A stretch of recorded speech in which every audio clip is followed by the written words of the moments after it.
Welcome to Respawn Aim Fire, the kick-ass rivet game podcast from nobody, just us. I'm one of your hosts, Adam.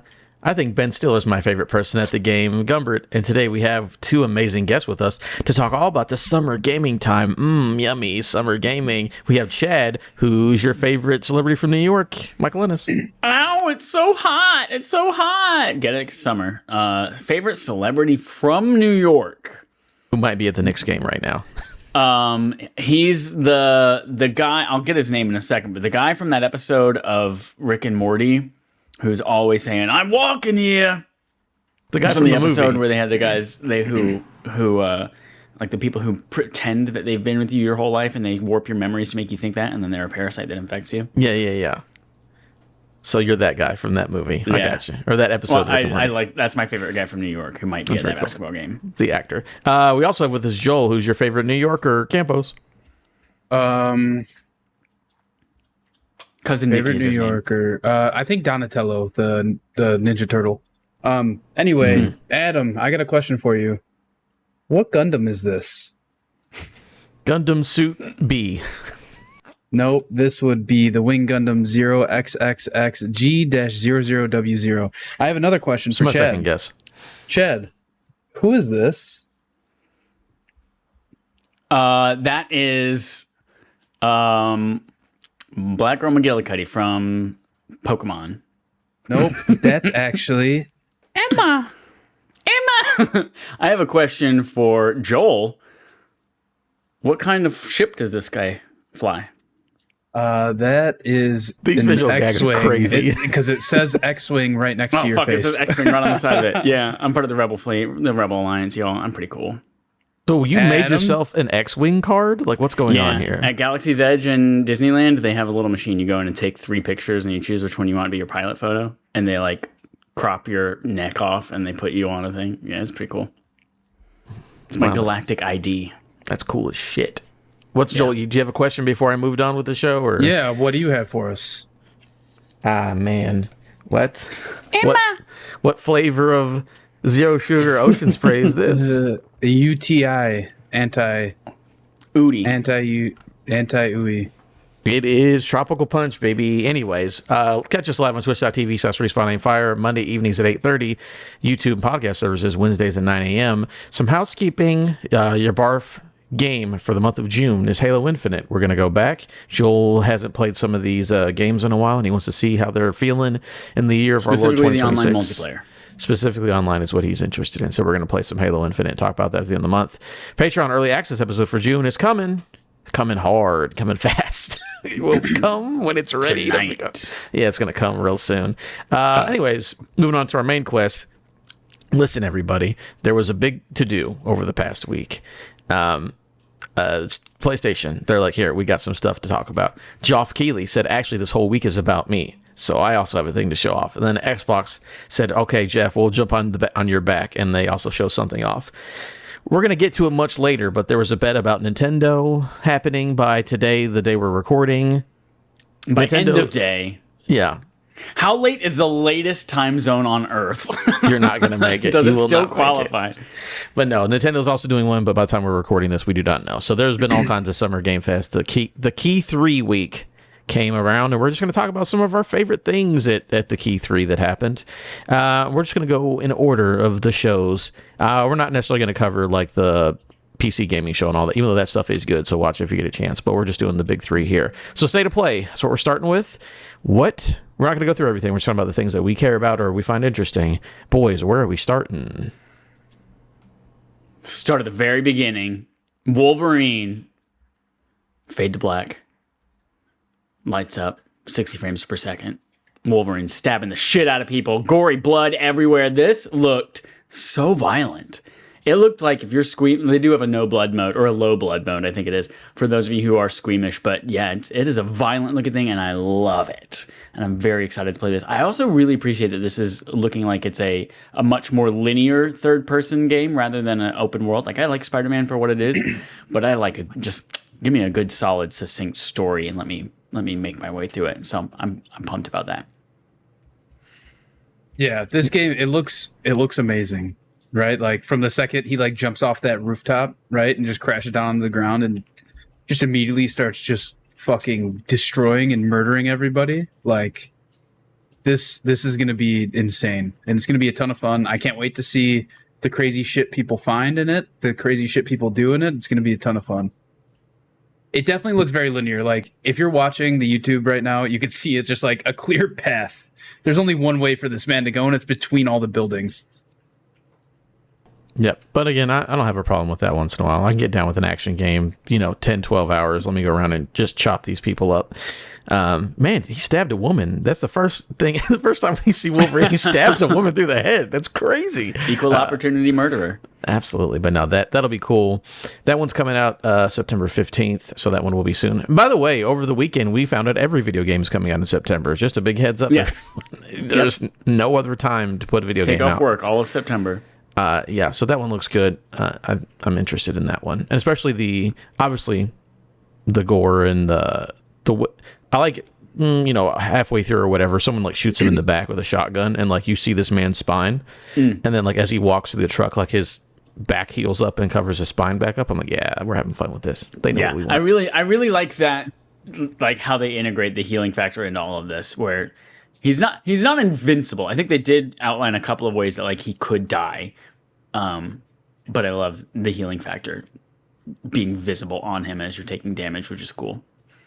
Yep. They're like, we know you guys like X-Men Origins Wolverine. We're going to do that video game, but with a little bit more of a budget, you would assume.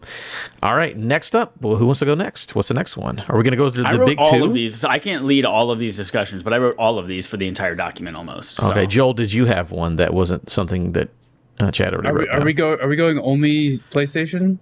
We're just talking about PlayStation right now, yes. No, just go through Chad's list. He's the PlayStation boy. Okay. Well, I want to go with Is it just going to be my list for SGF too? No, I've got things. I'll go through one. I'm going to be perfectly clear. I was very busy all weekend, so I have very limited here notes. comes the excuses. All right. Yep. He got so mad. I'm mad. Rayman Legends. We knew about it already. Rayman Legends Retold. The game is very good if you've ever had a chance to play them. It is an excellent 2D platformer. They have rebuilt it, and it's sort of a 3D visual style now, but there's no music levels, levels where you ride around on mounts and stuff. It's just an excellent platformer, so it's fun. I can't tell I've never played Rayman Legends, but is it a 3D platformer that occasionally goes 2D like some of the Mario games, or is it just purely 2D but with 3D assets? No, the original is a 2D game. And I believe this one is also. I think this one has. The fun thing about Rayman is that, like, in Legends and Origin, I don't remember which one, you could jump in the background and foreground, but it was still a 2D game. So there are sections where you go farther back. Okay. This one just seems to be a 3D visuals, but it's still a 2D platformer. Can I tell you one thing I hate? I hate. My whole life, I've never had to like come to terms with the fact that Rayman has actual hair. And I hate now that I've never noticed it before either. Yeah, and it is just like it is actual hair, and it looks so off-putting. And I don't know. I guess I can look past it, but just keep your hair spinning. I guess that's that's his hair spinning, not his ears or something. I like never that? knew I've it was. never I noticed. just assumed it was cartoon ears spinning around, but That's apparently they're telling thought. me it's his hair, so which is crazy work. But no, the game I think should be good because the original's good. So I'm down for that. All right, Chad. Now you go again. Ooh, we have a game coming out called Ill. And this was a game I don't think has ever been shown anywhere before. I don't remember seeing it. Yes. But it has been shown before. It has been shown before. Okay. Mm-hmm. It is a creepy peepy little game where there's all sorts of like nasty ass skeleton, like demonic, like nasty ass mutant people things crawling after you. It just looks super scary. And the whole time watching the trailer, it's in first person. I was like, God, I really wish this was in VR. But as we saw, nothing ever is coming out in VR ever again.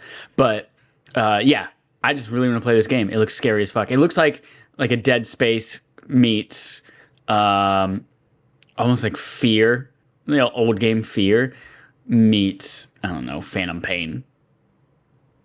Maybe it's just Phantom Pain because of the hospital setting, but I don't know. It just looks good as shit, and it looks scary. And it looks great and over the top. It must have been like either a Game Awards or an SGF, because remember it was the one where it was like all the weird babies were walking around, and the dude like pump kicked a baby. The baby shows up at the end of this trailer, but that was the original trailer. But yeah, no, that game looks good and creepy, and I will never play it, but I like the way that it looks. So that's cool. speaking of creepy stuff, spooky scary, was not expecting this. Until Dawn 2 got announced. I never thought we were going to get an Until Dawn 2. I didn't know. But Adam, they just came out with a movie. Yeah, I know. The movie everyone loved and clearly was some fucking whatever, dude. Sounds like we have a monthly watch along to do with Until Dawn, the movie. I'm good on that one. But this one is new setting and new characters. New Hollywood talent. Astarion from Baldur's Gate is in it. That's like the one guy that I recognize because I don't watch Stranger Things, so I don't know. It looks beautiful. Like, it looks so nice. It does. My only issue is that this game is by Firesprite and not by Supermassive. So I'm like, ooh, I don't know what that's going to look like, but maybe it'll be fine. I don't know. I'm curious. And to be clear, Firesprite did not do the remake. No, I do not believe so. This is their first time doing a yes, I think they've only done game. VR games before, and now they're doing this. Firesprite did Aloy game. Yeah. Okay. So they also don't have a good track record. I'm looking it up but real it quick. looks interesting. It looks fun. The other day.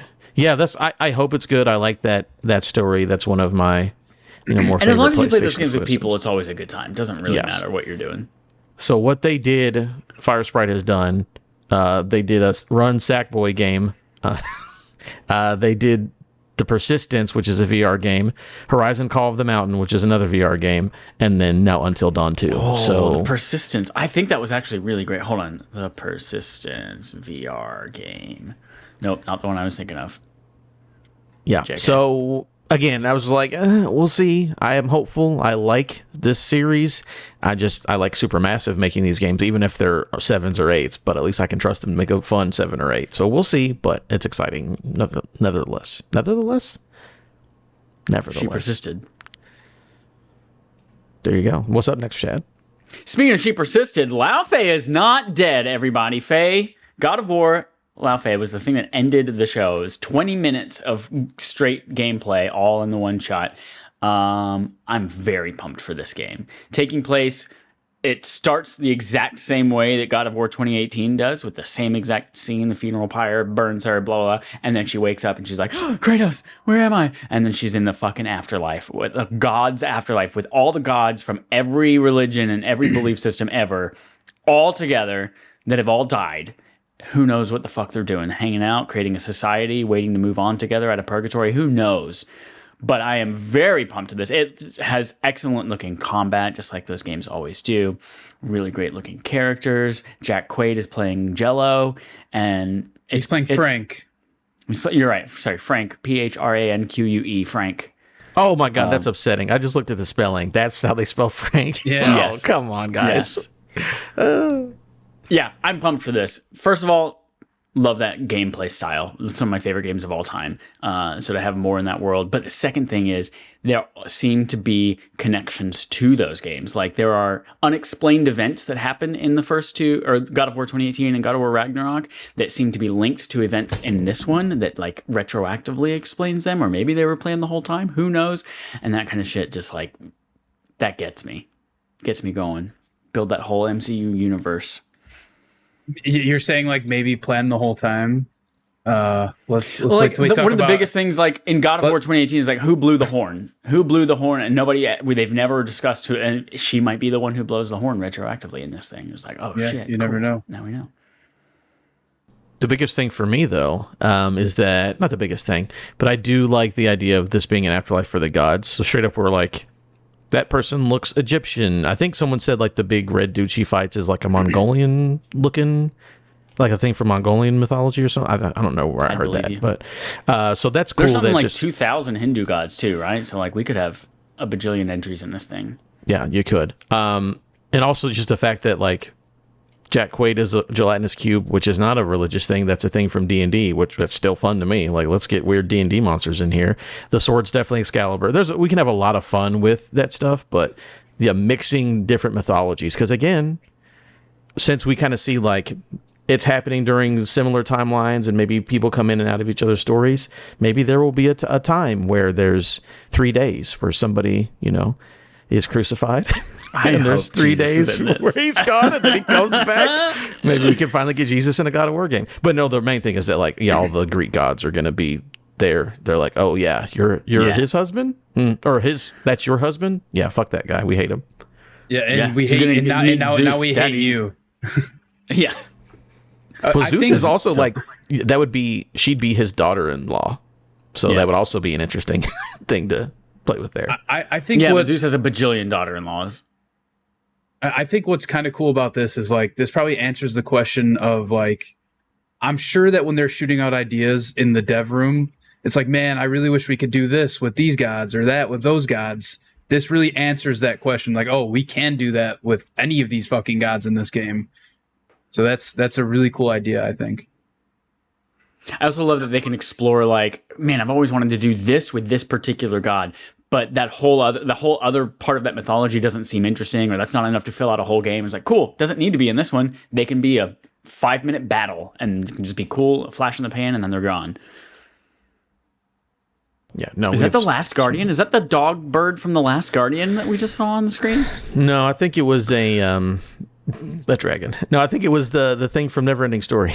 So I think it was, Atreyu? or whatever that guy is. Yeah. No, that was ending on 20 minutes of gameplay. I think is a very strong move for any showcase. So shout out for that. And it said coming soon. Didn't say coming late. It did. Coming soon. And I forget, it was Jason Schreier. Somebody hinted on Twitter that like it's coming sooner than you expect it to think, or sooner than you might expect. Yeah. So Probably hopefully by we're playing next this year thing for next sure. year, baby. Yeah, that's what I'm thinking. By next year for sure. All right, very good. I think we can move on from State of Play and head over to Geoff's show because that's what he wants everyone to talk about anyways. Heading over to what Geoff's talking about. Where do we want to start here? Chad? Let's see. First of all, the first boner I got in this entire presentation was when we hear the Ninja Turtles theme song when they're playing the trailer for the TMNT Last Ronin game, which apparently is not the same TMNT Last Ronin game that was shown off a few years ago. Oh, different teams, different publishers so now. the Embracer THQ Nordic version that was announced several years ago, that one died. And then this is a new one under a new developer that is developing a completely different take on this same story. So that's really interesting to know. And now that, Embracer and THQ Nordic have basically Poison associated with them, I like that. I can't wait.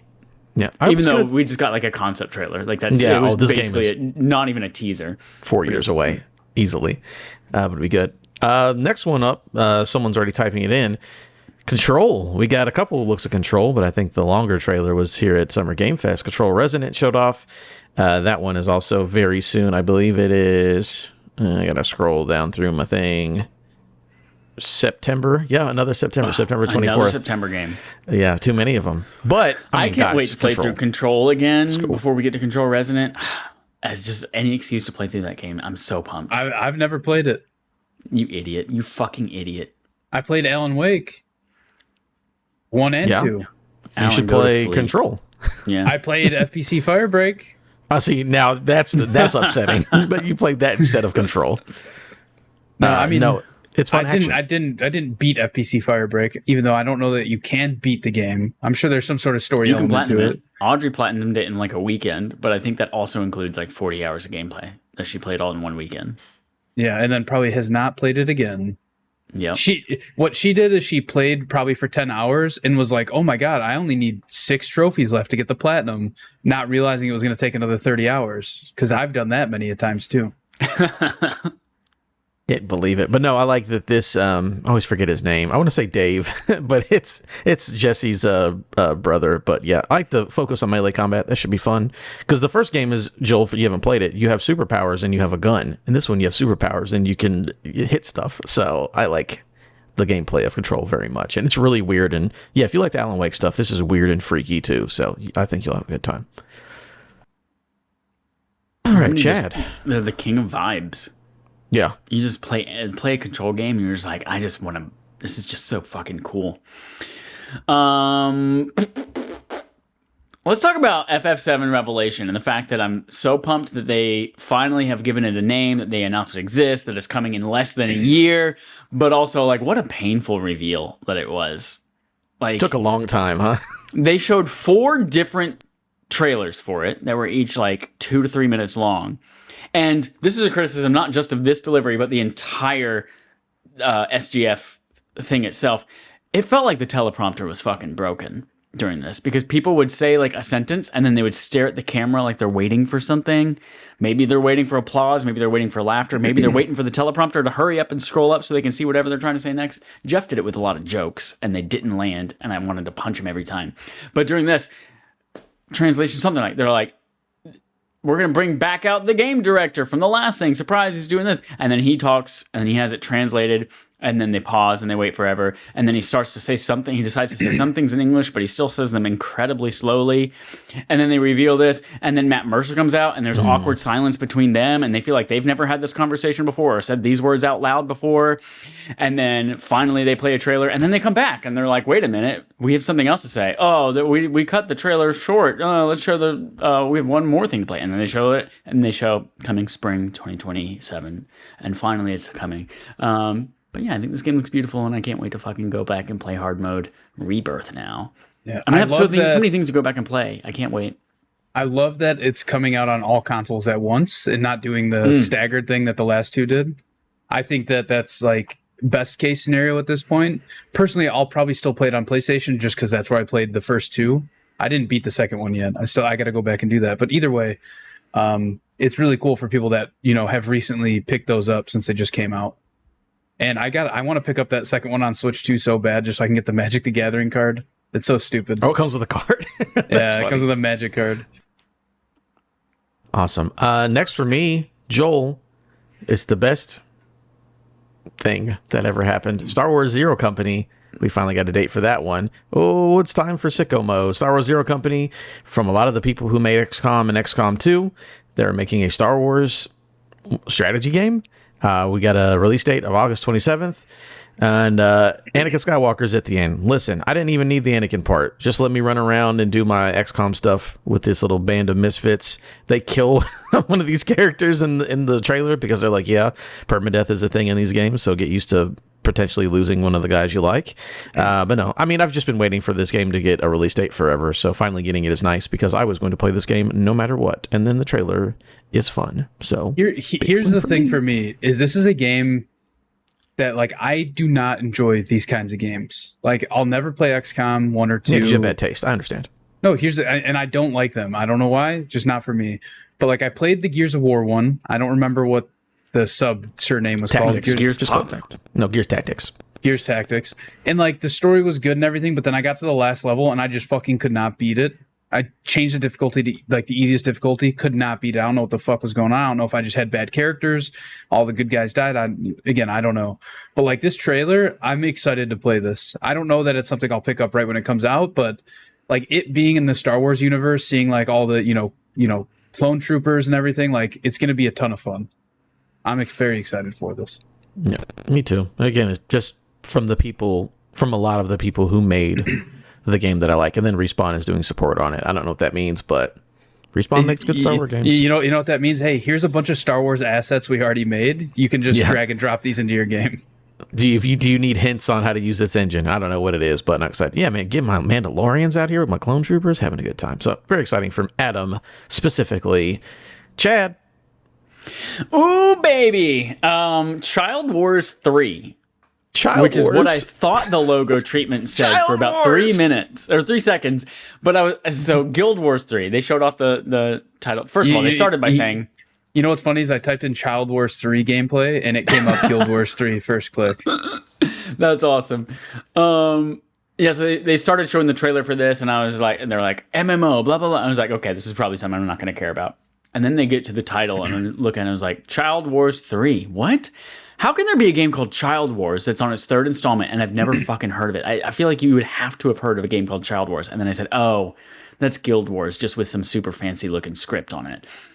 I'm actually really excited for this because I was a Guild Wars baby. I was not a WoW baby as a teenager because I felt weird about asking my parents to pay $15 a month for a video game subscription. Like I felt weird about asking my parents to pay for Xbox Live.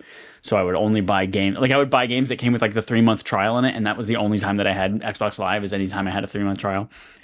But Guild Wars was an MMO that had, you pay once, and that's their whole model. They're like, cool, you pay $60. You might pay $20 for an expansion every year or two. And I never got pretty far into Guild Wars 2 because I didn't have anyone to play it with. You know, my brother had gone to college, and my cousin that I played with just didn't talk to him anymore. So Guild Wars 2 I fell off of, but Guild Wars 3 looks like it could be promising. One, because it's coming to PlayStation and it's not just PC only. And it also has like a revamped combat system, because MMOs, they're fun, they're cool, but their combat is always like really lame looking. Like you're just sitting there attacking from afar, just like doing the same animation over and over, use a new skill. Anyway, this game is super cool, has really cool lore, always has the way that you acquire skills in this is really fascinating. Like there's some skills that you have to purchase from certain vendors that you find out in the world.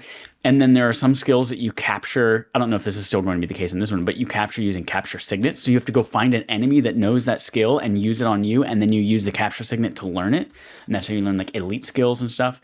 And there's all sorts of other like classic MMO things, like set armors with bonuses and that kind of stuff. Ways to make yourself look super cool. So I really love playing Guild Wars, and hopefully Dallas says he's down to like learn to love it if I start playing this. So that's promising. There it is, Child Wars right there in the thumbnail. Yeah, so I'm pumped for Guild Wars 3. I hope it's good, and I hope people play it with me. Otherwise, I'll cry. I don't want to see that. Next up for me, Joel, Wolf Among Us 2. I guess it's alive. I guess it is. We don't know what we're doing here. Look, it's a big deal. Man, that's a way to spell among.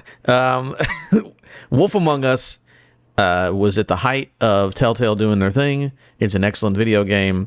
Then they talked about they're going to make a sequel, and that's literally been for like 10 years, and then they talk about making a sequel to that game. We're finally getting it, perhaps.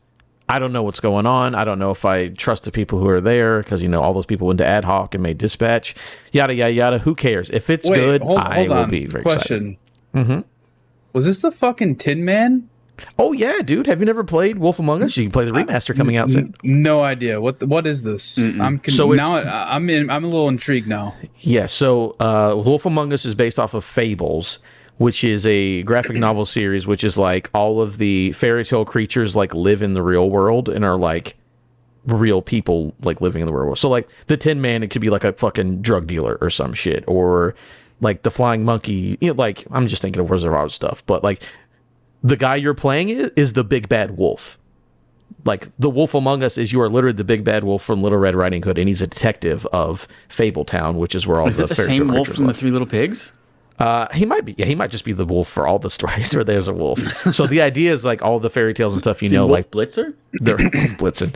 They're like real life and like living in like a gritty like crime noir sort of a story. So yeah, all the people you know are there. All the legends and fairy tales and, you know, urban legends are there too. It's all neat. If there's one thing I know about Telltale games is I should wait for the remaster. There's no way in hell don't go back and play back the original now. Yeah, don't do that now. So hopefully the remaster is good. Hopefully 2 ends up being good, because it's been a long wait. We'll see, because I don't know who's actually making the game. But if it turns out to be what I want it to be, it'll be a Game of the Year contender. So we'll see if that happens. Gen Atlas. Oh, interesting. This game just looks like the scale of it. This is the game from the guy who created Eco, Shadow of the Colossus, and The Last Guardian. Went on to make his own studio, and his other project that's been Project Robot was the previous name of this thing. But Gen Atlas just looks super interesting, like all of his games do. There's always like huge scale with the Colossuses and the Last Guardian dog bird thing. There's always this element of like companionship a little bit, whether it's you and your horse in Shadow, or whether it's you and the princess in Eco, or you and the dog bird thing. And so it's you and this robot now, this enormous fucking robot. And I'm just excited to explore with them together, using probably very to little to no language, but just interacting with emotions and body language and who knows what else. I'm just down for a good story. of a good relationship between a man and a robot. That's what I want. You don't mind that when they show gameplay and he's shooting, it's about 3 frames a second? Nah. Is that okay? Yeah, that's fine for me. Yeah, it's going to be one of those games for sure. So I hope you guys enjoy that. I've got one more before I think Chad has one more. Yeah. The Blood of Dawn Walker. Weird name. Going to be a really cool game. I believe it's from people who made The Witcher 3. From people who split off and made their own studio. But you're basically... I didn't know that there was going to be a time jump because this trailer starts with a dude door dashing some blood, which I did not expect to see that in this trailer. But yeah, you're going through like an RPG adventure where you get turned into a vampire and you're trying to hunt down the guy who did it to you. And it looks like, again, like The Witcher. You've got powers, you're running around with swords, cutting people up. Looks like some interesting story stuff's going on. So I'm just hopeful, you never know, but an original IP from people who make cool things before could be good. And again, I was not Do you think expecting this is less than 150 hours long?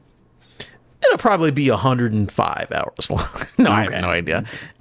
It probably could be very long, but I don't know. We'll see. It could be a 50-hour one. Maybe they don't need to go full tilt and go crazy, but I'm sure it will be a real ass RPG though.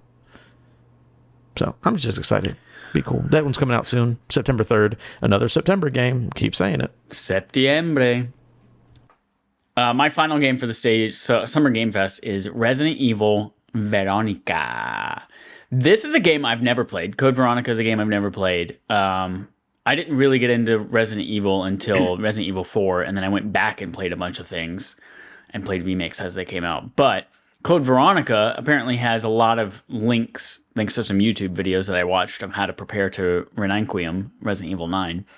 Code Veronica sets up a lot of things in there. There are characters that are important from Code Veronica, but apparently the game Code Veronica is a bad game, like a very bad, poorly written, not fun to play game. And so I really appreciate that they're not just going like the Resident Evil 3 remake route where they're like, the bones of the game are not great, but we're going to remake it and be faithful to it and just updated engine, updated graphics. This one, they actually said that we're reimagining it for modern gameplay and changing up the pace and the parts of the story and changing up just the whole game. They're going to go. That's why it's not Resident Evil Code Veronica remake. It is Resident Evil Veronica. It's a reimagining. Get that code out of here. We don't want it. Yeah, right. No one wants code anymore. We're living the freaking age of Claude. You can code anything now. Yeah, just Veronica. Pumped. My favorite part was at the end of the trailer, they're like, welcome, Veronica Redfield, or whatever the fuck they said. Claire Redfield? Claire Redfield, whatever. Man, I don't think Veronica is a person. Is Veronica in this? It's Veronica Mars. Vicky? Veronica Mars. Is there anyone But named no, they Vicky? definitely do I love when they do that. They're like, here's the full name so you know who it is. Who is the Veronica in the Veronica Resident Evil game?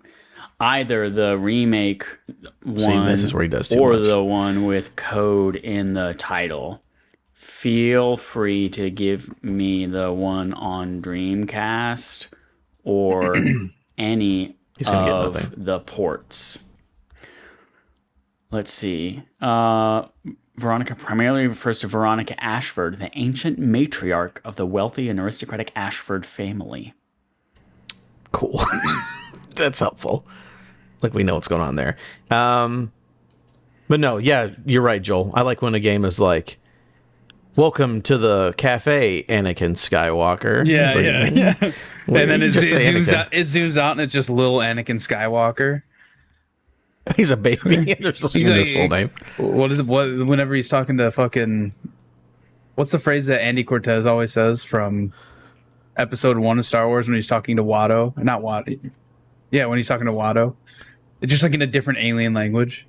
Oh yeah, the Nipasa Nakamba Slimo or whatever the fuck he says. Yeah, and then it zooms out and he says that, and then it just cuts to black. Oh shit! I don't know where this was, by the way, so we don't have to look into it. Power World getting 1.0. Congratulations, Power World. I will probably go back and play that game now that it's 1.0. Anyways, moving on to Xbox. Xbox had a showcase on Sunday. They showed off a lot of video games. We already have something in the hopper, so let's go ahead and start with Halo Campaign Evolved. Shown off. I think this is where the date was shown. By the way, just shout out for this showcase. We're gonna have like our big games just all at the very beginning. We're gonna do the big three right here at the top. But Camp Fate Evolved, they showed off some of the new missions that have never been there before. The stuff with Sergeant Johnson. You know, a more look at the game. You know, the new engine and all that good stuff. So they showed it off. We got a release date July 28th. Coming to PlayStation and Xbox and PC. So yeah, a lot of new cool stuff there. No multiplayer though, which I'm not shocked because it's called Campaign Involved. But Adam definitely wanted at least a couple multiplayer maps. Yeah, the gameplay for this looks fucking amazing. Compared to the last time we saw this, like it just looks so smooth and buttery, and like the graphics look awesome. I'm so excited for this to come out. It's going to be a ton of fun. The new missions are going to be sick because it seems like it's like a prequel kind of between Reach and Halo 1, just kind of giving you some background on like the, I don't know, relationship between Chief and Johnson. So yeah, it's going to be super exciting to play. I'm super excited. Bummed that I was busy yesterday, so I didn't watch this live, and then they put pre-orders up for the collector's edition with the fucking Master Chief statue, and I didn't get it because I was not around. So big mistake. Huge. Now I'm going to just have to cry or pay somebody hundreds of dollars more than it's worth to get it. You'll be on eBay soon enough, buddy. I promise you that. Yeah, I mean, it This does looks say so on good the in site. Unreal Engine 5. It does say on the site notify when available, so there's hope that they'll come out with more, but who the fuck knows? Maybe. But yeah, this looks great in Unreal Engine 5. Like the rumors when this was being rumored was that they started doing this as a way to learn Unreal Engine 5 from the Slip Space or Split Space. I don't know. Whatever engine that they Slip Space, whichever one that they made on their own and clearly was not going well because it took forever for them to come out with Infinite. Yeah, the fact that they did that and then made the whole game and it looks this good has me very, very excited for what the future of Halo can be. Whether or not that's going to be, you know, right now they're rumoring that they're remaking 2 and 3 in this engine. Who knows? It would be really cool if they came out with, you know, Halo 2 remake and it had multiplayer. I'd be totally 100 down for that. 100% down for that. But yeah, this looks awesome. I'm very excited for it. You think this is the only Halo game we'll ever get on PlayStation? Because it looks like Gears Remastered was the only game we're ever going to get on PlayStation now that they're making E-Day more exclusive. Depends on who's in control, who's at the top seat. That'll determine if you get games on PlayStation or not. Oh, okay, so that's... We'll talk about Gears E-Day in a minute. But anyway, they came out with... So there were rumors the day before the Xbox showcase that they, at the last minute, decided... Jeff Grubb reported, like, at the last minute decided to make Gears of War E-Day an Xbox console exclusive game. And then they showed it at the showcase, and they said it's an Xbox console exclusive game. And then, in like a broadcast the next day or later that day, they had a trailer play that showed a PS5 logo in the fucking trailer. And then they quickly took that down after people started posting about it.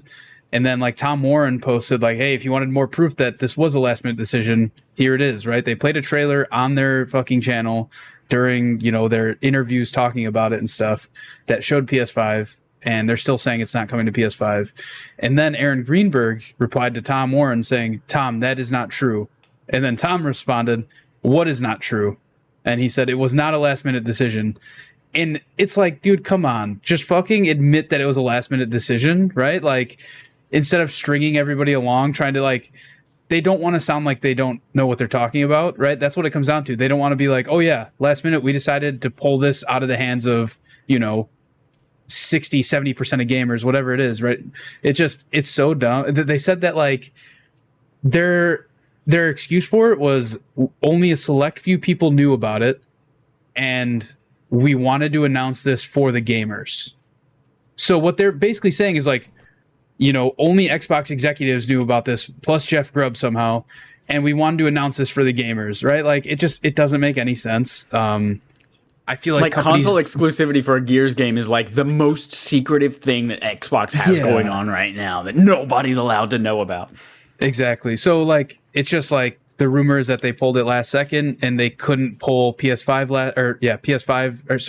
they couldn't pull Halo from PS5 last second because it was already announced, and you know. Well, I think that's what it comes down to. If you haven't announced it yet, you can do what the fuck you want. If I haven't officially announced anything, it doesn't matter. So that's I was really just so excited that like Halo might live, like I might be able to play Halo and future Halos on my PlayStation going forward, but I think they're gonna cut that dream short.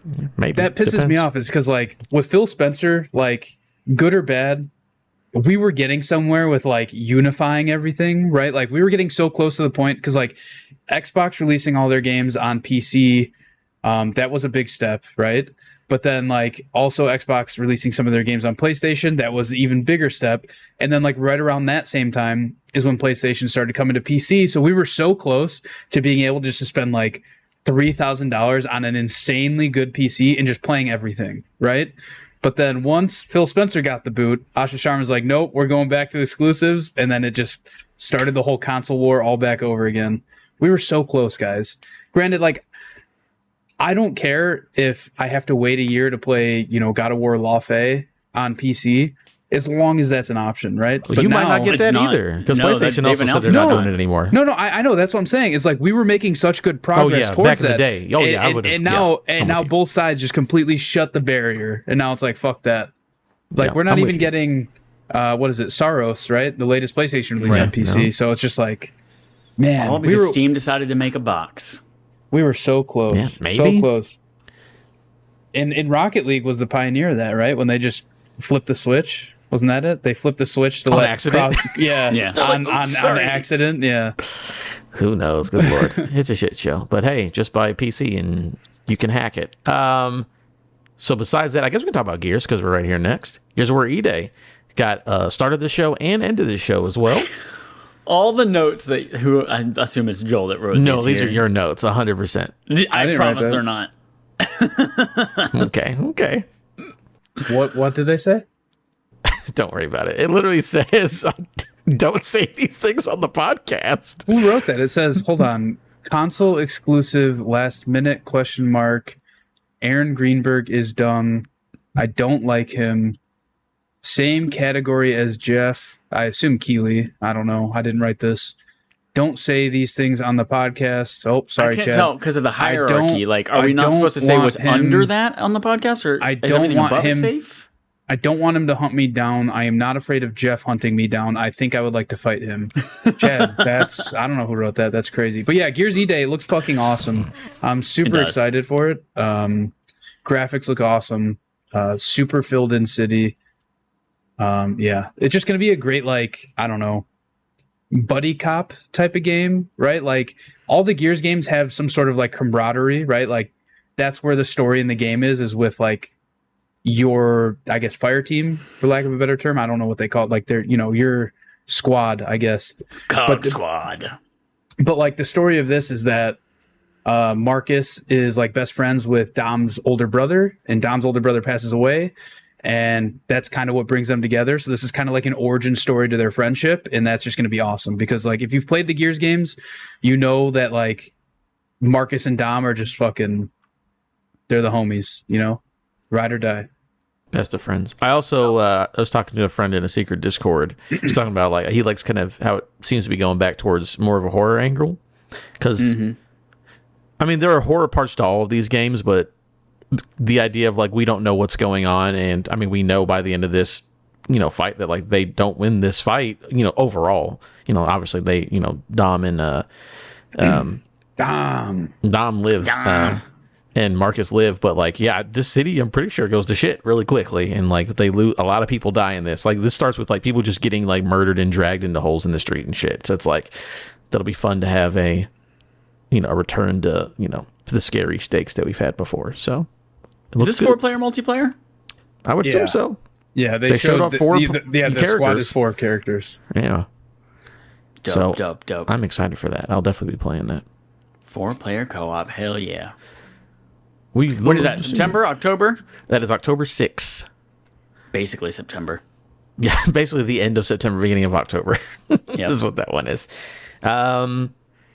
What do we want to go next? I don't know who brought that one up. Magicians, The Devil's Deal. Oh my god, I'm so excited for this shit. This is a game I knew nothing about from a developer who's basically developed nothing, because I looked up what games they've developed and self-published, and they're like games you've never heard of before. And it looks dope. It's a game where you play as a magician, and like it started with some cinematic trailer of you like waving your magic wand and making shit happen, and it was like, oh, this is fun. And then like the gameplay actually matches that exactly. It's like, oh shit, this actually looks cool. And it's like got stylized. It looks kind of like it's stylized in a very like BioShock type way where people are dressed in these fancy outfits but are also like lunatics. And I'm just very interested. It just has a really great tone to it. Looks like it has cool gameplay that is just impressive looking. And it's based around like close-up magic. I thought it was going to be the Prestige, the video game. It just looks so fun. It does. I'm very excited for that one. That was a nice surprise over there on that one. Next up for me, Clockwork Revolution. They showed it last year. They showed it this year. It continues to look really fucking good. I did not realize that there was a time travel mechanic in this. Apparently, maybe the first trailer said it. I don't remember. But this looks very BioShock coded. But like we're with a squad trying to run around and do a big heist and going back and forth in time in like not a steampunk, I guess like technically a sort of steampunk. It's clockwork, but whatever world. I'm excited, man. This just looks cool. I like In Exile, the developer. This seems like the biggest budget, thing that they've made so far, and I like their goofy writing, and this world looks crazy. I am into it. So I'm ready for them to just fucking put it out, though. Yeah. Well, they've been working on it for a while, Like to get another big in-depth trailer like this, like they had last year, just to say, coming sometime next year, maybe. Like that's like, come on, guys. Yeah, but at least they have stuff to show, so that never upsets me when it's like they're showing us a lot of stuff. But yeah, I'm with you. Yeah, please put it out next year. If you delay it, I will be upset. But that one looks cool. Whoever wants to go next can go. I'll go. Resonance. Okay, go. Get out of here. I was gonna go with Cuphead. SGF, by the way. Oh, that was Two SGF. Well, Cupheads. here we go. No, it's fine though. Cuphead. What the fuck was the surname? I can't find it. Oh my god, I just had it. It's Cuphead 8-bit. Just do Cuphead FGF. Yeah, that'll pop up. Yeah, Cuphead. Mighty Adventure, was it? Mighty Cuphead Adventure. Mighty Cuphead Adventure. There This we was go. at SGF. Sorry, I just thought of it and put it on here. But yeah, it looks fucking awesome. I was watching and my wife was in the room. She was like, "Oh, I want to play that." And I was like, "I don't think you have the patience for that," because I never even beat Cuphead. I never even beat Cuphead, even though I bought it like 3 different places. But I just love the art style and everything about it. So yeah, it's gonna be really cool. I'm excited to try it out. Yeah, and an announcement of like a proper 2, but this is gonna come sooner than that. So yeah, I mean, I like just give me a Sega Genesis Cuphead. Yeah, that sounds fun. I can fuck around with that. We'll have a good time. These other 2 games on here are both games that are from series that have much more like storytelling, intimate type game, like very gameplay light mechanics that now suddenly have just like a weird full-on action game in these wild scenarios that feel completely out of place with these worlds of these shows. So one of them is Resonance, a Plague Tale Legacy, which is apparently set 15 years before the first Plague Tale game. Which I fucking loved. The first Plague Tale game was so great. The second one has been on like at least 3 or 4 barf polls that nobody ever fucking votes for, so I never get a chance to play This girl's from the second game. For what Is it's she? worth. Okay. Yeah, we meet her. So yeah, I still gotta play the second game. Somebody please, dear God, give me an excuse to play it.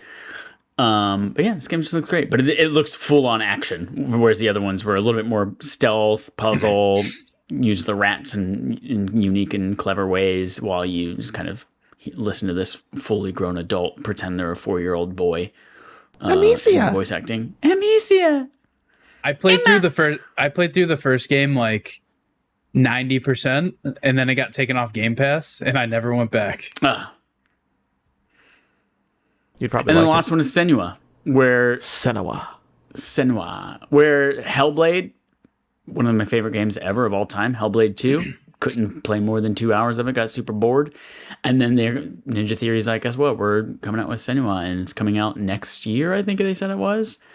And this game seems like it loses all of their like mental health focus and blah. It's just like, no, look at Senua fucking chop the shit out of everybody. Like, okay, going full on Ninja Theory in this. Yeah, if you can make that fun, that's cool, because that's the only thing I don't like about those games is that the action is very fine. So if you're like, we'll make it really good, oh, well then awesome. I'll be her and cut people up. That sounds fun. They also today announced Ninja Theory announced that they are canceling Project Mara, which was like their hyper realistic, lifelike looking, like look into mental health issues, blah blah blah. And so I'm a little concerned that like the identity of that studio and the passion that they have for like that lens of things is being taken away, and they're turning into more of just like a all right, churn out content that matches what people like to play, third person action games that have very little identity to them. So I'm hoping that's not the direction they're being like asked to go, and that these organically came up and were things they were actually excited about. But yeah, you hope it's more of a, we make these cool games, but everyone says the combat sucks. Let's actually like make the combat good. Yeah, and it wasn't like a thing from Microsoft saying, hey, your mental health stuff is cool, but it's not selling Xboxes. So stop doing things you're passionate about and instead just make a game where she chops the shit out of everybody. This one's interesting because this one was not announced prior, but this one is coming to PlayStation 5. Yeah. So I think it's on for what it's worth. I think it's the tentpole. The big fucking Xbox branded things will be the exclusive stuff. I don't know. We'll see. Who fucking knows? It's whatever they decide game by game. That's fine. Yeah. I've got a couple, Joel. These are going to be rapid fire. So the only one I need a trailer will be Castlevania. Pull up Castlevania if you don't mind for me. But some other things that were really cool that I thought were interesting. State of Decay 3. Excited for that game, just because I'm a State of Decay fan. Persona 6, they showed fucking a graveyard and a logo. But let me tell you, that game, when it comes out in 4 years, will be a big fucking deal, and I'm very excited for it. I also, the Doom the Dark Ages expansion, not expecting that.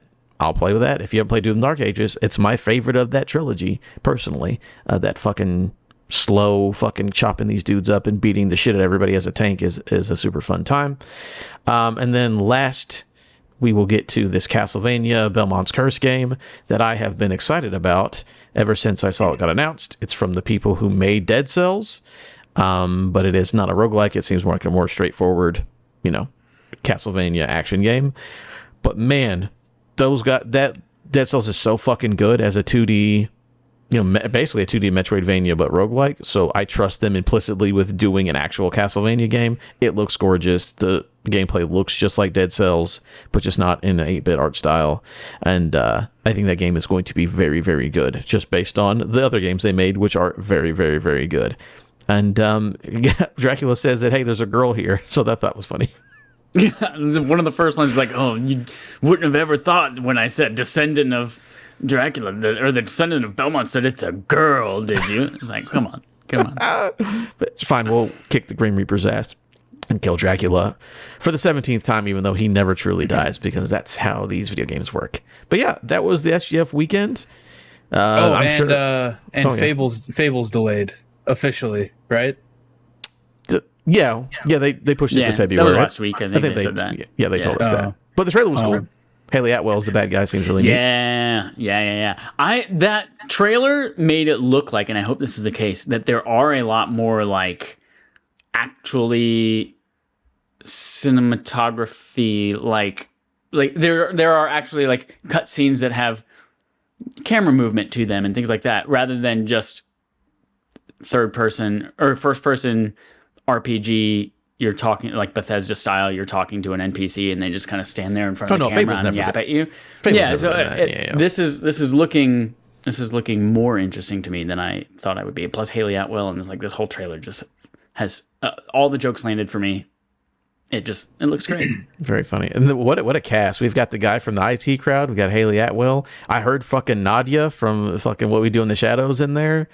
Or Nadja, I guess. Yeah, the cast is crazy on this one, so I'm excited. So yeah, 2027 makes sense, because instead of, it's either that or GTA time, so we're gonna go to February. I agree.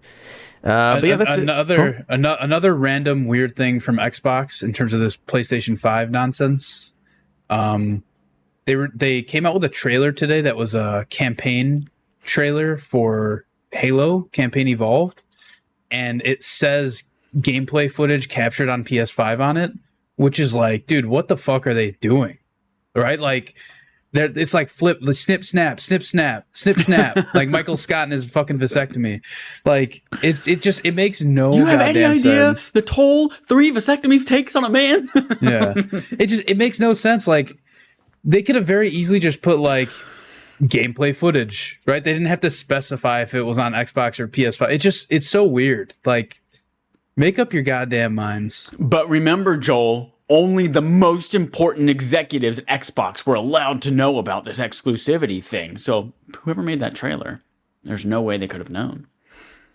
Yeah, didn't know. Let me tell you, only thing I care about in executive is that they give me half of their earnings. Outside of that, I don't give a fuck what you guys have to say. But yeah, again, by the time you hear the podcast, the Nintendo thing will have happened. Oh man, Ocarina sure was cool. It's weird that it was a chibi game though. Yeah. Watch that happen. They're gonna do Link's Awakening.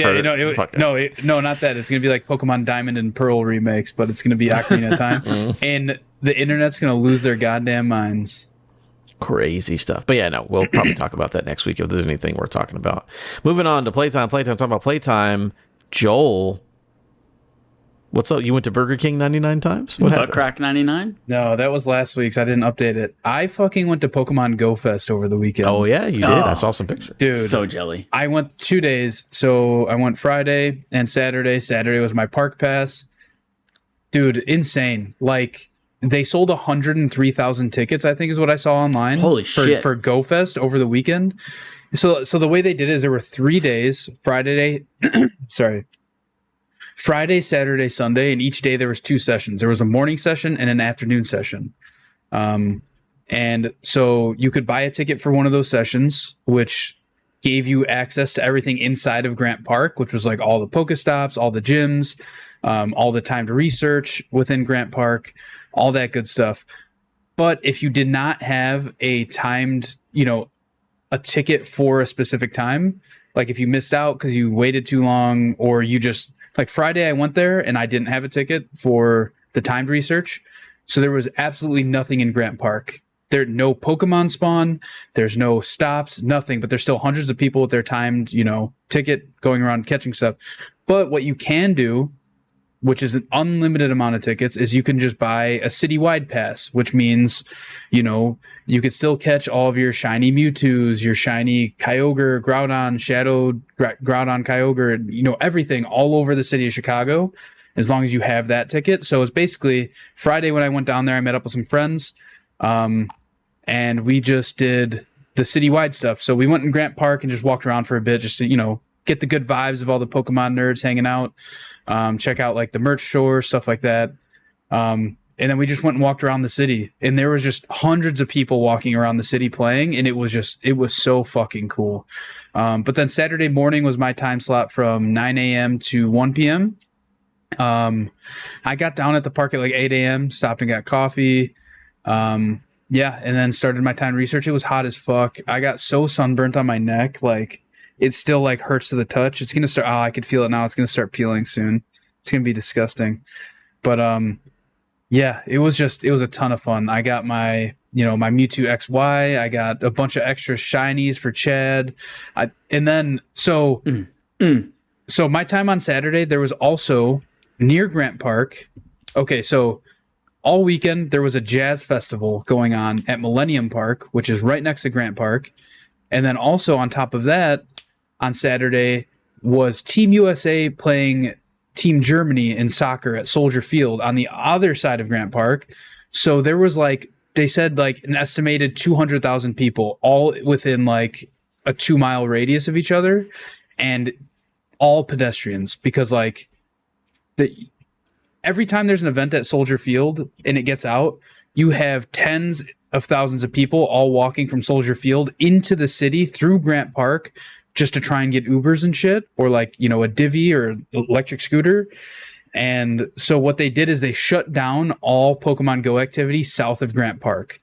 So if you had your ticket in Grant Park, you were good to play there. But if you tried to go play south of Grant Park, it was impossible. They turned off all the gyms, all the stops, all the Pokemon spawns, just to try and because they were working with the city just to get people out of that area. And so they did that for both Saturday and Sunday, I think. And in doing so, if you were in the Chicago area, they had no way of knowing who was in the area trying to play. So in doing so, that means that they shut off the Pokemon gyms inside the Field Museum, which currently has the fossil Pokemon exhibit going on, which has the special excavator Pikachu in it. So their way of making up for that, because people came from out of town, they want to go to the museum and catch those, special Pikachu that you can only get at the museum Pokestop. They sent everybody special research both days that gave you 6 free catches of that excavator Pikachu. Oh, so now I have shit. 12. So now I can trade Chad some. It gave me a bunch of chances at a shiny one. Did not get it, but I'm going to the museum next Tuesday on my birthday. If there's any luck to be had, I'll catch a shiny excavator Pikachu while I'm there. But you only get 3 chances a day. So that's why it was such a big deal that they sent 6 to everybody both days. So 12 total. Because there's only 3 gyms there and you can only do 1 each day. But yeah, Pokemon Go Fest was awesome. There was a bunch of people, met some cool people. It was a ton of fun. Shout out KJ. Met up with KJ, who I've known via Twitch and Discord for like 5-6 years now. Met up with him there, hung out on Saturday for most of the day. Yeah, it was a ton of fun. And I bought some pins, and they're in the mail going to Chad's house for Chad and his AI and his AI couple friend that he invented. All right, Chad, what about you? What have you been into? I wrote down Rage, but this is not the game Rage. This is Mina the Hollower. I beat it. I beat it this week. Last week I had played it, and I was maybe like a third of the way through. Who knows? But yeah, I beat Mina the Hollower. I think this game has some of the most creative platforming mechanics to it that I've ever experienced in a game. There are so many times, especially in the late half of the game, where you end up in a room within a dungeon or a castle or whatever it is, and you're in that room and you're like, there's no, how do I get out of here? This must have been a bug. There has to be some mistake that I'm in this room because there's no path out. And then you are like forced to discover the really interesting, cool way of getting out through platforming means that you weren't actually expecting how to do, whether it's like burrowing under a glass ceiling or whether it's like all sorts of things that I don't want to spoil. But yeah, so some really creative things that when you discover them, you're like, oh, fuck, that's really cool. I love that they did that. I say Rage because this is maybe some of the angriest play sessions I've ever had in my life, where I actually did rage quit this game. Like I said, oh, I'm done. I'm not playing any more of it. And it was a fucking ice level. Everyone knows how much fucking ice levels suck, especially in platformers. Because, oh, it's slippery. Isn't that a fun mechanic? No, it's never fun. Slippy on ice is never fun. I don't know why anyone ever puts it in a video game. But yeah, I was stuck on this slippy ice level, and there was all sorts of like stupid ass platforming you had to do in order to get to the final boss. And you get to the final boss and you die, and then the run back was just like impossible to get to the final boss with any amount of health remaining that was useful for that actual fight. And then I rage quit. And I was playing it on my Portal. This was a great game to play on the Portal, by the way. Like that, just it looks really good on a handheld. So I was playing it on my Portal, put it down, and said, I'm done. I'm not coming back to this game. And then the next day, that night, I was like, all right, what am I going to play instead today? And I was like, you know what? Let me give it one more shot on the TV instead of on the Portal. Maybe, something will have clicked. And while nothing clicked, I did get right before the boss, and there's like a secret little path that I didn't see the first time near the boss. I was like, oh, let me go down this path. Boom, there's a fucking save point right there. And so I didn't have to worry about doing that whole run back with all the really tough enemies and platforming to get to the boss. So I was able to go to the boss with full health, beat it the first try. So good. And I was like, fuck yeah, I'm back in it. And then I played the next 2 parts, the final 2 parts of the game, and it's just like really creative platforming that's also super fucking tough. And it is unnecessarily tough. And I was screaming. There are so many times where I almost bit my PlayStation Portal because I was so angry at some stupid fucking thing. I was just like, I just wanted to bite the screen. But yeah, I only beat it because I was so close. And they do this thing on PlayStation Now where you can, on the home screen, you can see the percentage of the way that you are through the campaign of a game. And after that ice level, I only had 2 things left, and it said I was 75%. I was like, oh man, I'm pretty close. I might as well beat it. And then I rage quit it at the final boss. And then I was like, fuck, no. I'm at the final boss. I can do it. So then I went back. And then like any good like old school game or RPG or anything like that, the boss has 2 forms. And the thing that I love about this that allowed me to spend 16 attempts beating him was that you can save and re-heal and all that kind of stuff between forms of the final boss, which was fantastic. Still took me like 12 of those tries trying to beat the second form of him, which was obnoxious. And anyway, I think it was a great game. I think the platforming is way too hard, and if I went back in time, I would not have done it again. What's But the story? I think it's awesome. What's Story is of you're this game? little mouse who is a hollower. A hollower is someone who is able to like burrow underground and hollow out tunnels. Who you also have built these. You're a brilliant like engineer, and you've built these 6 different like basically electrical generators that allowed this whole like area, the city and its surrounding areas, to flourish and have technology and all this kind of stuff. And it's really great. And the citizens are, they're flourishing because of it. But then one day, somebody's trying to destroy. They turned off all the generators, like destroyed some of them, and then like it's starting to corrupt the people around it. The river's been poisoned. And then some of the townspeople are like becoming, hostile for no reason. And so you are going to each of the generators and either fixing them or turning them on, whatever it might be, so that you can save the city. And then there's the person who's doing it all is doing, the person who's the antagonist in it is telling you, I'm doing this for everyone's good. The fact that you created these things was, an affront to our whole society, and it shouldn't have been done. And you're secretly actually killing everybody. And then you and the main like person that you're working for is like, shut the fuck up. We're here to actually make our people prosper and all that kind of stuff. So you're going from biome to biome, turning all these things on. And the story itself is very predictable, but still kind of interesting to play. And really, really great writing, honestly. Like every single character that you can talk to in the game has like something interesting or funny to say, even if it's just like a one-line, Zelda townsperson thing. But yeah, that's the story. That's the setup for it. But again, just super frustrating platforming. Clever, but way too hard. That's it. That's all I played this week. In the Hollower. Dope. All right, that is it. We're gonna move on to this one, Chad. Oh, You got something else? segment from Adam. Segment, I can't get enough. Segment, I like it rough, and I'd rather have Adam than nothing at all. That's the song Adam by 3 Days Grace. Oh, Adam also translates to pain. In what language? I don't know that one. That's a new one for me. So today's segment from Adam, we're going to go over, so as everybody knows on the planet, we do a Best Gamer of the Year competition based on guessing and doing, predictions and stuff and winning Fantasy Critic. So we're going to go over our predictions for State of Play, and then SGF Weekend. So those two were separated because of the way we record, yada, yada, yada. It's fine. So first up, State of Play happened in June. We just talked about it and the games we liked from it. We all made 3 predictions on what we thought was going to happen, and then I had 3 yes or no prompts for us. So first up, Chad said a new Sony Santa Monica game, God of War, would be shown off with gameplay. Nailed it. 23 minutes of that, buddy. It's exactly Boom, what we got. baby. So that is a 1 point for Chad. Some change in value to PlayStation Plus. Not that I saw. I did not see anything to that effect. Media Molecule shows off. Media Molecule is dead and buried. They do not exist, apparently. So Chad got 1 out of his 3 predictions there.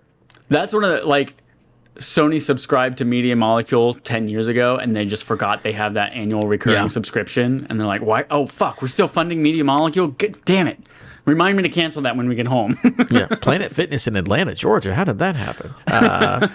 So next, Joel said Wolverine would have a collector's edition controller. That did not happen, I don't believe. Oh, no, it didn't. I want it to. Yeah, that'd be cool. Maybe probably a week before Wolverine, but no, not at the State of Play. Joel said there would be 0 PSVR 2. Correctamundo, my guy. I don't think there was a mention of that any place, any time. Astrobot, new things. No Astrobot. No mention of it. Astrobot doesn't exist. Astronaut. Astro not here at all, baby. So yeah, that was 1 point for Chad, 1 point for Joel. Adam, no mention of fair games. No mention of fair games or break-in. None of that. This shit does not exist, apparently. So none of that happened. Sony Bend shows up. Nope. They're in the Nope. same grave next to Media Molecule. So they also don't exist. And then Wolverine would get a minimum of 9 minutes shown off. At my count, it was 9 minutes and 34 seconds. If you feel the need to check me, you can. But if you look at the beginning of the state of play until the end of Wolverine, it's 9 minutes and 30 extra seconds. So that's 2 for me, 1 for Jad, 1 for Joel. Next up, we had 3 yes or no prompts. I asked if Marvel Took on Fighting Souls would show up and show anything. Chad said no. Adam and Joel said yes. So that is a yes for Adam and Joel. Final Fantasy VII Part 3. Chad said yes, it'll definitely be at the state of play. Adam and Joel said no, it wasn't at the state of play. Damn. Sorry, Chad. And Intergalactic was shown off in any way at all. Joel and Chad said it'll be there for sure, even if they just show a gun. Adam said no, it was not. Did we really? There. Yeah, you're like, if they show off like a picture of a gun, does that count? Yeah, you both said it would be there, or they would show something. I did say like from like it would be Intergalactic. in a sizzle reel or something like that. But there was none of that. So by my count, that's 1, 2, 3, 4, 5 for Adam, 1, 2, 3 for Joel, and 1, 2 for Chad. So Adam wins state of play for the month of June. I also won the one in February. Just a big heads up. Mr. PlayStation over here can't win a thing to save his life. You can go bite your portal, make yourself feel a little bit better. But go home and bite my portal. that wasn't the only thing that happened. We also had the SGF weekend predictions. Some of these were we just did our normal predictions as well as doing some over-under. I'll start with our normal predictions. Joel says, Geoff Keighley says he played it at least 2 times. He'll talk about, I visited the people, I played it. I don't think he did, if you want to correct me and say I'm wrong, but I don't remember him saying that personally. I didn't clock it once. I don't know. Yeah, I don't think it happened. I think we're good on that one. Joel said the Muppets would show up. There weren't any Muppets, strangely enough. Shit, you're right, no Mups. No Muppets. I'm very shocked. Because Keighley But loves I did send you that funny thing when Geoff Keighley was holding the microphone. That was good. Yeah, that In the was a good one. picture. Yeah, that was good. Oh, God. And then last, he said a new Far Cry would show up. No. Ubisoft actually pretty fucking quiet this past week. Yeah. Surprisingly. So, Joel goes 0 for 3 there. Chad says Nintendo has a direct by end of June 8th. Not going to happen, buddy. You're so close. End of day, Hold on. Quick question. What if the video leaks before midnight? Oh, shit. If Do we give Chad points? Midnight on Baker Island, which is the last time zone of the entire globe, which is 2 hours behind the premiere of the the Nintendo. Oh, it's Direct. even behind, though. You couldn't even do it even if you went by the time zone. That's crazy. Yeah. If it leaks, we'll give him the point, but as it stands, no point for that. But Again, what about the so part where I close. said it was going to be 48 hours ahead of time that we would know? Or less than 48 hours. Can I get like half a point? Can I get half a point for that? No, I'll give you half a point because you said 48 hours before. I You won't. I won't recognize it. Well, We'll put you an don't give asterisk out next to gamer it. points. I don't think I actually. Hey, Joel, I don't think it's going to matter. So I'll put an asterisk next to it. We'll see what happens. Gaming, TV, or film new announcements. There was not a new announcement of gaming, TV, or film. We got showed Among Us, the TV series, but we'd already known about the cast and everything. So that is not a new announcement. Next, Xbox talks Helix. Nothing concrete. Not a mention of Helix, unless, again, I'm misremembering. I don't think that they mentioned it one bit at all. Yeah, you're right. So 0 for Chad, maybe a 0.5 with an asterisk. Next up, Adam said at least one cringe moment on stage, bad joke, weird guy, somebody rushes the stage, etc., etc. I don't think there was. Chad said that Keighley made a lot of bad jokes. I just don't think remember his that. timing was off. I don't think there was like a awful cringe moment. Yeah, I don't think there's anything as much as make FPS great again this year, so I don't think that counts for me at all. Oh, God. Atomic Heart Cinematic Universe. Dates shown with gameplay. Atomic Heart does not exist. No, thank you. Not here at all. Monster Hunter Wilds DLC gets shown off. I said it would be a volcanic setting. So I do, in fact, get half of a point because it was shown off, but it's Sky Islands and not volcanic settings. So Skylands. I gave myself a little bit something there, but not a full thing. All right, next up, there are over-unders. Currently, only I have half of a point for what it's worth.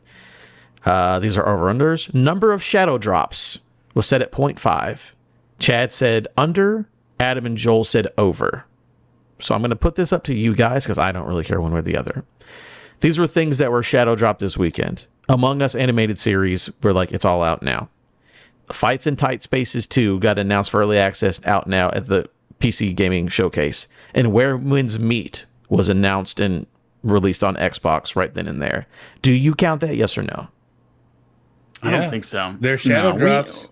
We talked. No, You're counting against here's yourself, the thing. Joel. You're counting against yourself, Joel. Here's the thing: is Adam doesn't care either way because he's gonna win either way. That's why he doesn't care. Yeah. But I mean, when And we he were froze. making these guesses, like for this one, we said, all right, it has to be something significant. It has to be like, oh my God, this big. It can't just be like a DLC for something, or it can't be just like this goes to early access or something. Like it had to be something significant. But you're right. Adam heard something he didn't want to hear, and he said, I'm out. I'm dropping. Yeah. Hey, it's the Joel and Chad show. It's Joel and Chad. We're here for the show. Hello, my darling. Hello, my baby. Hello, my ragtime gal. And we don't have this list at all for us to even talk about. No, all I know is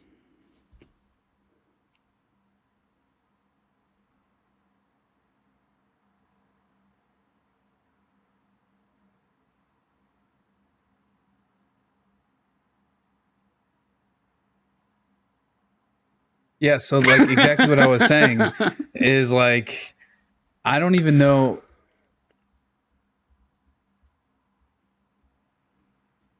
I can see things moving in the reflection of your glasses. And that's a really interesting thing about video games these days is that sometimes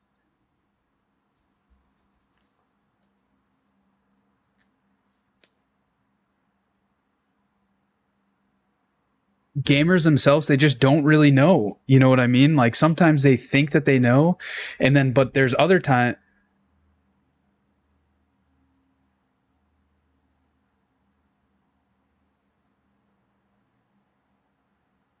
Like Mina the Hollower, you said it was a good game, but then you rage quit it 4 times. This is excellent content. Here's what we can do. Adam's apparently never coming back, and he's not texting us either. So we can just call it a draw and say we all won. And Or then- we could say me and you tied, you're right. and Adam lost. We tied. Adam lost. And it's Papa recorded. John's. There's a receipt here. We'll Yep. never know. Receipts. Everyone, you heard it. Don't you dare let Adam come back in a future episode and try to talk himself out of it. Text message: PC hard crashed. Rebooting now. Likely story. Likely story. All right, folks. Well, if and when he comes back in the next couple of minutes, great. If not, we'll just go ahead and wrap up the show. So we don't have a Game on Game show today because we're doing our After Dark episode. So go to We are? patreon.com/respawn aim fire. Yeah, we talked about this last week. I don't remember that. Yeah, we said it. No, We said it. I will After be the present. podcast. Emma. Patreon.com/respawn aim fire is where you can go access this After Dark episode after we record it. And if you're not a patron, then you can't access it because just stop being poor. Pay us $1 and then you can access it. It's not that hard. And then you can get to vote on Barf games for the month of July when that comes around. It'll be one of mine. Like maybe vote for the Plague Tale game. Maybe let me play the sequel finally.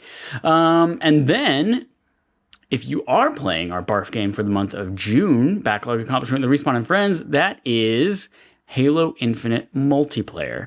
Joel says, I love video games, but I hate playing video games. For the month of June, force me to play the ones I pretend to like. And we chose Halo Infinite. So go let him pretend to like Halo Infinite for a little bit, and then we'll talk about it. And if you like it, or if you hate it, or if you feel like you have strong feelings about anything else related to Halo Infinite, come on the podcast, talk to us, or write in. Adam might read it. Adam's really reliable about reading things that you write in. I don't think I've done one in 4 years.